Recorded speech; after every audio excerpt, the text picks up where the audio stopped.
Amazon दुनिया की सबसे रहस्यमयी जगह है। यहाँ पर कई ऐसे रहस्य हैं जिससे आज तक पर्दा नहीं उठ पाया है। लावा की तरह खोलती नदी से लेकर हाथी को खा जाने जितने बड़े एनाकोंडा तक, और यहाँ ऐसे भी पेड़ हैं जो कि चलते हैं। क्या ये सब सच है या बस एक दंत कथा? हम आपको यही बताने वाले हैं, तो चलिए 5 मिनट में आपको अमेज़न के जंगल का सैर कराते हैं। बस आप इस जंगल में घूम न हो जाइएगा। Number 6, boiling water. अगर आप कभी अमेज़न जंगल में जाते हैं और आपके सामने कोई नदी दिखती है तो तुरंत उसके पास मत चले जाना या फिर डायरेक्ट उसके अंदर कूद मत जाना, क्योंकि इसके बाद आप पानी के बाहर नहीं बल्कि सीधा इस धरती से बाहर निकलेंगे, यानी कि यमराज के पास। क्योंकि अमेज़न जंगल के अंदर कई ऐसी नदियां हैं जो कि उबलते पानी के साथ बहती है। इसके अंदर पानी का तापमान आमतौर पर 45 डिग्री सेल्सियस जितना होता है और दिन में कई वक्त ये तापमान बढ़कर 110 डिग्री सेल्सियस जितना भी पहुंच जाता है, यानी कि इतना ज्यादा है कि एक बार आप इसके अंदर जाएंगे तो कभी भी बाहर नहीं आ पाएंगे।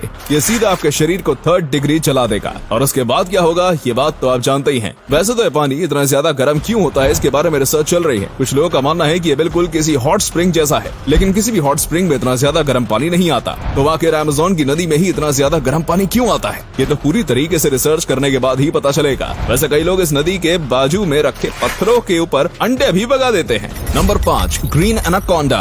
अमेज़न फॉरेस्ट को और भी ज्यादा खतरनाक बनाने के पीछे एनाकोंडा सांप का भी हाथ है। अब आप ही बताइए, ऐसे सांप के पास कौन ही जाना चाहेगा जो कि चुटकियों में आपकी जान ले सकता है। माना कि एनाकोंडा के पास जहर नहीं है, लेकिन इसकी शारीरिक शक्ति किसी भी इंसान को हरा सकती है। और रही बात इसके खाने की, तो ये किसी भी चीज को खा सकता है। और किसी भी चीज से मेरा मतलब है किसी भी चीज को, क्योंकि इसे जंगल में कई बार मगरमच्छ, हिरण, यहाँ तक कि तेंदुए को भी खाते हुए देखा गया है। और कई बार इनके पेट में से इंसानी अवशेष भी मिले हैं। पूरी दुनिया में कितने एनाकोंडा मौजूद हैं ये बात कोई भी नहीं जानता। और साथ में ये बात आप भी नहीं जानते होंगे कि एनाकोंडा की कोई उम्र नहीं होती। ये तब तक बढ़ते हैं जब तक इन्हें कोई बीमारी ना हो जाए या फिर ये भूख से ना मर जाएं। इसलिए कई बार विशाल कई एनाकोंडा को देखने का भी दावा किया गया है, जो कि एक हाथी को भी खा सकता है, लेकिन इसके पुख्ते सबूत नहीं मिले हैं। और अब तक सबसे बड़ा जो एनाकोंडा मिला है वो 33 फीट का था। स्थानीय लोगों का कहना है कि उन्होंने 50 और 100 फीट जितने बड़े एनाकोंडा को भी देखा है। और इस वीडियो में आपको जो एनाकोंडा दिख रहा है वो भी बेहद बड़ा एनाकोंडा है, लेकिन इसे मापा नहीं गया, क्योंकि पहले तो ये लोग यहाँ से डर कर भाग गए और जब ये गार्ड के साथ वापस आए तब ये मिला नहीं, लेकिन यकीनन अब तक मिले एनाकोंडा से बड़ा था।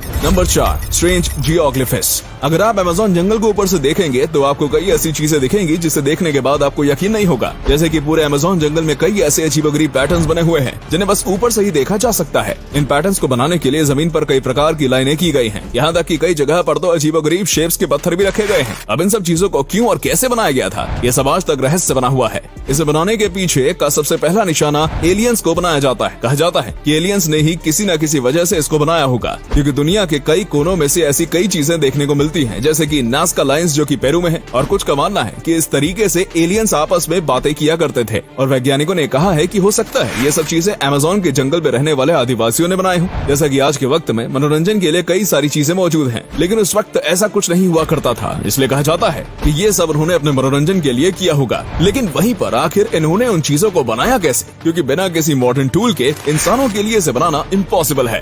नंबर 3, पोटू। अच्छा, अभी आपको कोई पक्षी दिख रहा है? शायद नहीं दिख रहा होगा, क्योंकि यहाँ पर एक पक्षी है जो कि कैमोफ्लेज करने में माहिर है। इस पक्षी का नाम है पोटू और ये अमेज़न की खासियत है। ये पक्षी इतने शातिर तरीके से अपने आप को छुपाता है कि कोई भी शिकारी इसे देख नहीं पाता। इसके शरीर का रंग बिल्कुल ही पेड़ पौधे जैसा है, जिसकी वजह से किसी भी पेड़ के तने में आसानी से छिप सकता है। इसकी आंख भी पूरी तरीके से काली होती है, जो कि इसे कैमोफ्लेज करने में और भी ज्यादा मदद करती है। इस पक्षी की साइज बहुत ही ज्यादा छोटा होता है। ऐसे पक्षी जंगल में काफी ज्यादा मौजूद हैं, लेकिन अक्सर ये देखने को नहीं मिलता है, क्योंकि जाहिर सी बात है ये किसी पेड़ के ऊपर छिपे हुए होते हैं। और ईगल, सांप, स्पाइडर जैसे कई शिकारी इनका शिकार करने की कोशिश करते हैं, लेकिन फिर वो इन्हें छोड़कर किसी आसान शिकार पर चले जाते हैं, जिसके चलते इनकी आबादी काफी अच्छी है इस वक्त। Number 2, walking palm. अगर मैं आपको कहूँ कि अमेज़न के जंगल में एक ऐसा भी पेड़ है जो कि चलता है, तो आपको मुझ पर यकीन नहीं होगा। लेकिन दोस्तों, ये बात बिल्कुल सच है, क्योंकि भाई मैं आपसे झूठ थोड़ी ना बोल सकता हूँ। लेकिन किंतु परंतु बंधु, ये पेड़ हम इंसानों की तरह तेजी से नहीं चलता, बल्कि बहुत ही ज्यादा धीरे चलता है। इतना धीरे कि आपकी पूरी जिंदगी में बस 50 सेंटीमीटर ही आगे बढ़ सकता है। इस पेड़ की जो जड़ें होती हैं वो सूरज की तरफ बढ़ती रहती हैं, और जैसे ही वो आगे बढ़ती हैं तो पीछे वाली जो जड़ होती है वो धीरे धीरे करके गायब हो जाती है, और ऐसे ही धीरे धीरे करके ये आगे बढ़ता जाता है। ये देखने में काफी अजीब लगता है, क्योंकि इसकी इतनी सारी जड़ें होती हैं जो बिल्कुल इसे किसी मकड़ी की तरह दिखाती हैं। इस तरीके से जड़ों वाला शायद दुनिया में ये इकलौता पेड़ होगा,